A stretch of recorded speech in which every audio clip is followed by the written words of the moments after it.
Okay, so welcome back. We're doing a few halachot for Tisha B'Av. And this year, Tisha B'Av is Motzei Shabbat. So there's a few halachot which are different this year. So I'm just going to take a sequence of events. Tomorrow morning is Erev Shabbat Chazon. Chazon. Chatzi Zam, Chatzi Nechama. That's the Rashi Tevot of Chazon, based on the name of the Haftarah of Yirmiyah Navi. So first of all, is Bigdei Shabbat. So halacha is that you dress normally for Shabbat. I know in Morocco there was a minhag to dress a little bit differently, but all the other poskim and Rabbi they say you dress in your normal Shabbat clothes, best Shabbat clothes for Shabbat. One thing is that Shavua Shechal, but we don't shave and take haircuts. This year there's no Shavua Shechal, so we're allowed to technically have haircuts and shave until today. Friday, you should try not to shave this Shabbat. In order that Motzei Shabbat you have a little bit of growth, a little bit uncomfortable. Just get yourself into the mood of mourning for Yerushalayim. Anyone who mourns for Jerusalem or feels that, or at least tries to participate in the mourning, then he will merit to see the rebuilding of Yerushalayim. And that's what we're praying for. So first things, tomorrow, no haircuts or shaving. Polishing your shoes, you're allowed. Wearing your best Shabbat clothes, you're allowed. Washing the house, cleaning the house, normal. There is some people have been like to not clean as normal, but the halakha is you're allowed to clean the best. Cutting your nails, there is a chumrah, but halakha you are allowed to cut your nails. And according to some people, you should always cut your nails, especially if the nail is longer than the flesh. Right? Like you should always, the nails should be, you're able to see it from, you should not be able to see the nail from the flesh side. You look at it and it's cut. Does that apply for Shabbat as well? Every Shabbat, you should normally cut your nails like that, yeah. Every Shabbat. And even tomorrow, you're allowed to cut your nails. Taking a shower for Sephardim.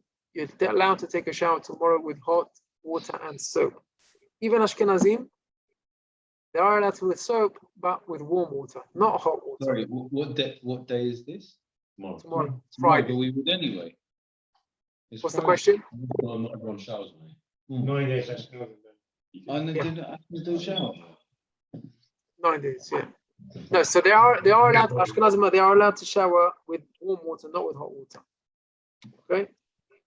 Now, what is important for tomorrow is to prepare clothes to wear on Tisha B'Av. Because you're going to be wearing your Shabbat clothes. You don't want to wear Shabbat clothes on Tisha B'Av, but you don't want to wear freshly laundered clothes. So you want to have clothes to wear Tisha B'Av. So the best thing is to wear clothes which you wore on Friday or Motzei Shabbat. So you could either prepare clothes, wear them for a few minutes, for like 20 minutes, and then keep them for Motzei Shabbat and Sunday, and wear those clothes.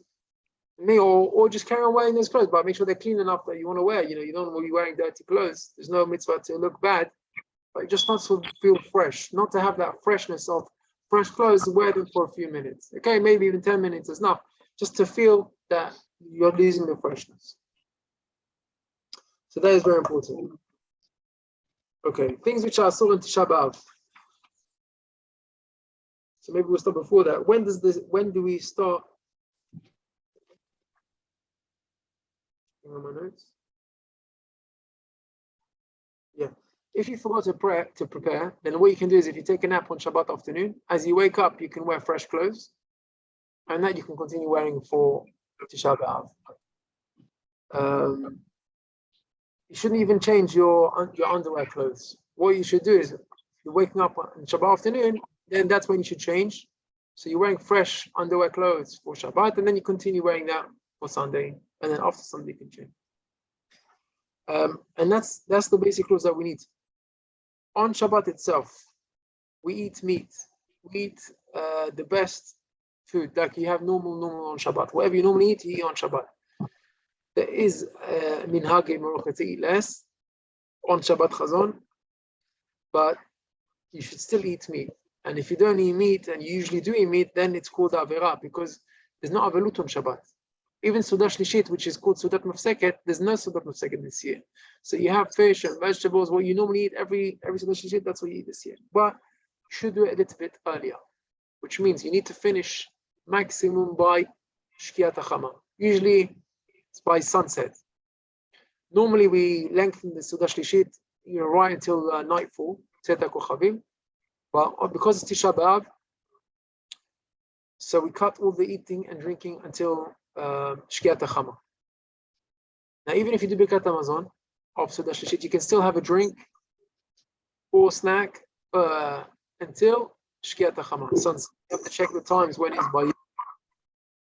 And even then, you're not allowed to do any preparations until Tzet HaKochavim. 8:40. 8:40 is what? Shkia? Yeah. And when is Tzet HaKochavim? Around 9:40. Really? Depends 1 hour according- later? Depends according to who. I don't know. No, Tzet HaKochavim. So let's say it's like 20 minutes after. I'm looking now at the calendar. 9:30 to the Kohavim of Saturday. 9:30? That's Okay. that's the UK. That's the standard UK to the Kohanim. It's not according to Ramadan. I don't know.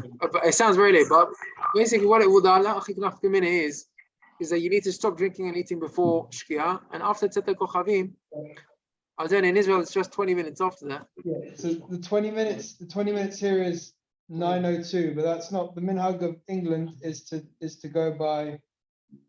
1 second. No, here it's more. It's much more. Rabbi. Yeah, but there's difference. Are you talking about melacha or preparing? I'm talking. There's two different things. One thing is preparing for Tisha B'av. That means taking your shoes, changing your clothes. That you can only change until Tzet HaKochavim, which is maybe already till 9:02. Even though melacha is only allowed until 9:40. Driving or whatever it is. Okay.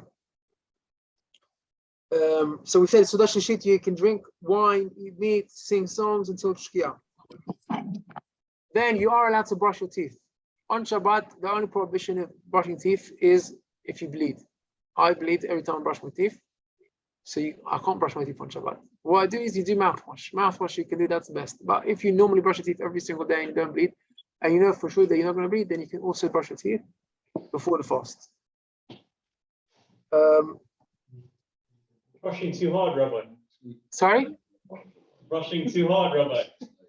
Maybe. I like squeaky clean teeth. Could be that. See, it's a good shine. Yeah, just the angle of the light. That's it. So Motzei Shabbat. So there are people who don't fast. What happens if your wife is not fasting? If she is after childbirth, or she's not well, or she's expecting, for good reason, B'ezrat Hashem. So she needs to make Havdalah. We don't do Havdalah only on Motzei Tisha B'av, only with Gefen. And we do Moreh Ha'esh in Shul on Motzei Shabbat. But if someone's not fasting, even a child, 11 or 12 years old, or even Chinuch age, 8 or 9 years old, they do Havdalah. Havdalah is Borei Moreh Ha'esh, Ala Gefen, Amavdi Ben Kodesh Lachon. Just the bracha of Gefen, Ha'esh, and Al Kodesh. We don't do Besamim. There's no Besamim involved. Besamim is Simcha B'Neshama. If we're all fasting at home, so then I can do. Yes, if we're fasting at home, then you just do Moreh Ha'esh. And Motzei Tisha B'av, you do Gefen and Amavdi Ben Kodesh Lachon. במוצאי החג. Motzei Chag, yeah. Motzei Tisha B'av. The Hashem should be a Chag.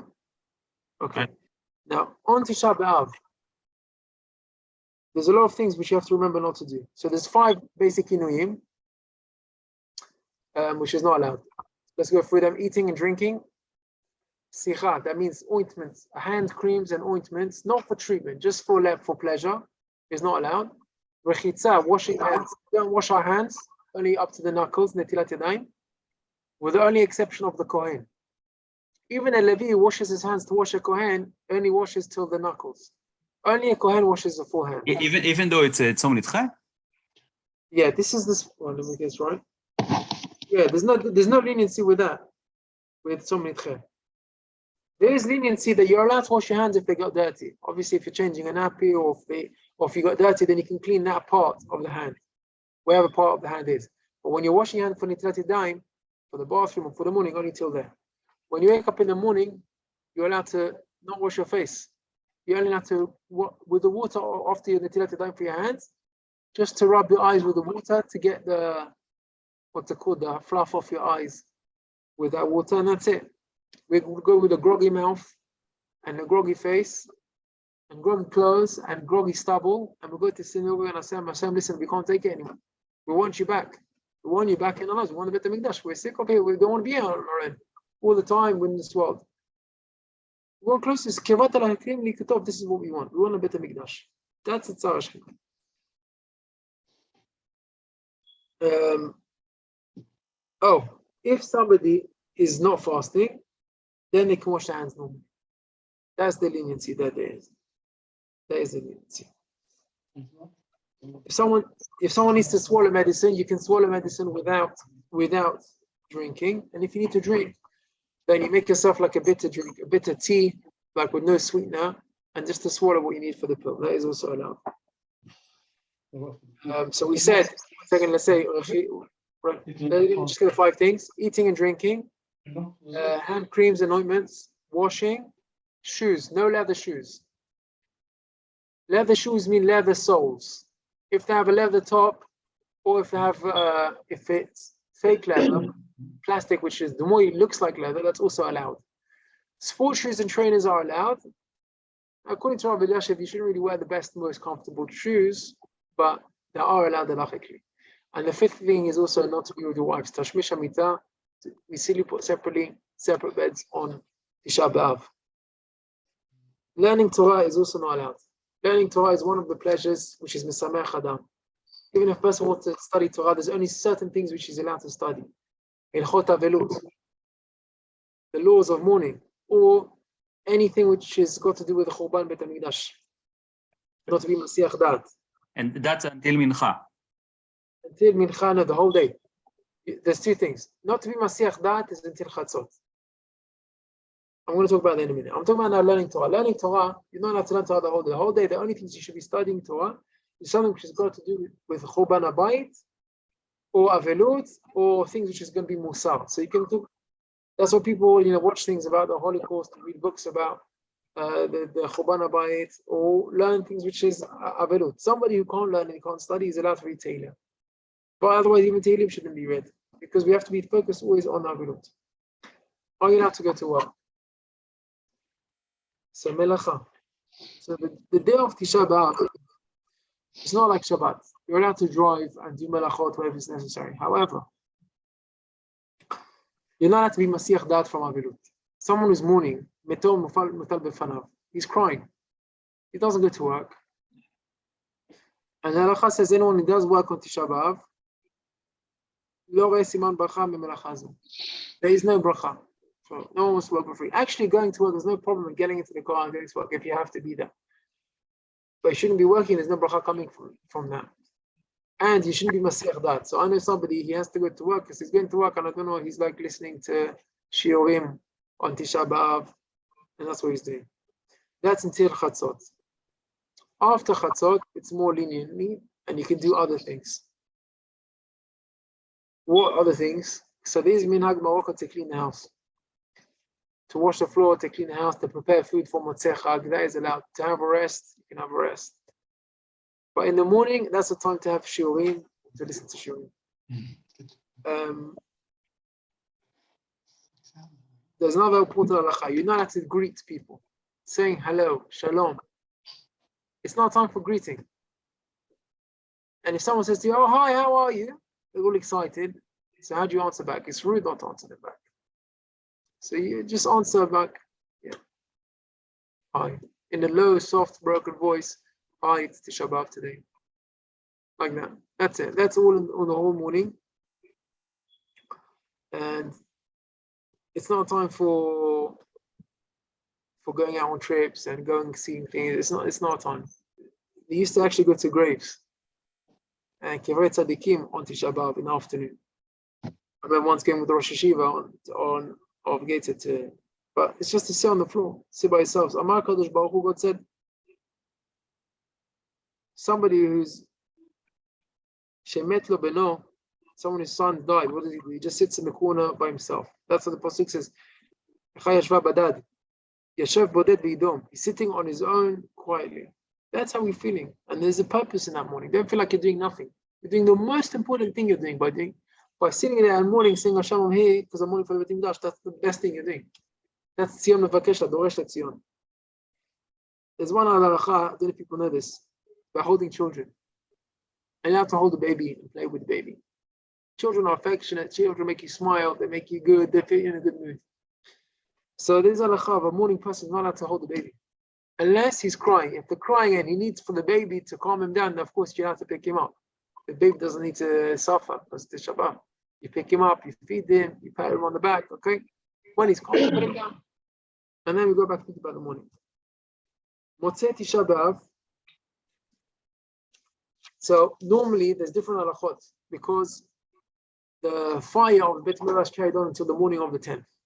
So normally you're not allowed to take haircuts and showers and music and meat until the morning. But because this year Tisha B'Av is Shabbat, so Sunday is Asiri and Sunday night already Yud Aleph. It's already the 11th of Av. So immediately you're allowed to listen to music, showers, haircuts, everything is allowed. After Havdalah. What should you do first, Havdalah or Birkat HaLevana? The Levana. Oh, no, after Havdalah. Why? Because it's that. You need to take it out. Yeah. Why? because it's Tadir. Tadir. Another reason. You haven't done it yet. You haven't done it yet. Another reason. To eat. To eat. Very good. Why is it important to eat before Birkat HaLevana? Why is it important? Birkat HaLevana is a new moon. It's Itchadshut. It's something new. Am Yisrael is compared to the Levana, to the moon. And it's very important to do Birkat HaLevana b'simcha. That's why we don't do it in the 9 days, because we're not in simcha in the 9 days. That's why we do usually on Motzei Shabbat. We're a big day Shabbat, we're wearing our Shabbat clothes and we're happy. So after our fast, we do Havdalah, we have a drink, we have a bite, and then b'simcha we go and do Birkat HaLevana b'rovam. And we say to Hashem, listen, we're happy in the mitzvot, we're happy in the simcha of the mitzvot, and like remember us like the Levana, Am Yisrael, and bring us your glory and bring back. But why do we do? Why the minhag is then to do in the Motzei Yom Kippur Birkat HaLevana in that case? What do you mean? Minhag is to do immediately after Kippur. No, Kippur, there's two minhagim. Some have a minhag to do it before Kippur, to have more zchuyot. Some people minhag to do it after Kippur, to do a mitzvah. But Tisha B'Av, everyone does Motzei Tisha B'Av after. Okay, so is there any questions before I end the shiur? In the Arvit, do we say Atachon Antanu? The Arvit של מוצאי Tisha B'Av? So there is a lot of psukim that we miss out on Arvit. It's not a usual Arvit. It's not a usual Arvit. You can't pray with a normal Siddur of Arvit. You have to have a Sefer for Tisha B'Av with Kinot, because Arvit is different. We miss out a lot of psukim. You know, the brachot of Ubal Etzion Goel, there's no Gula Laila. We don't do the psukim Vanizot Beriti. We don't say that. All of the psukim we don't do. You have to have follow Kinot. Even maybe you can download it on your phone and read it from your phone, but it's different. I'm talking about the Motzei Tisha B'Av, yes? No, I'm talking about Motzei Shabbat. I'm talking about Motzei Tisha B'Av. Then I think it's a regular Arvit. Why is it different?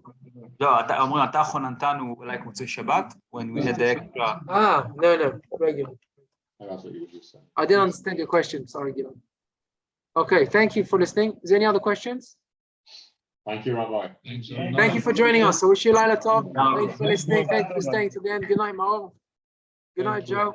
Good night, Gilad. Good night, Rabbi. Thank you for Meir. Chazak u'baruch. Chazak u'baruch. Shabbat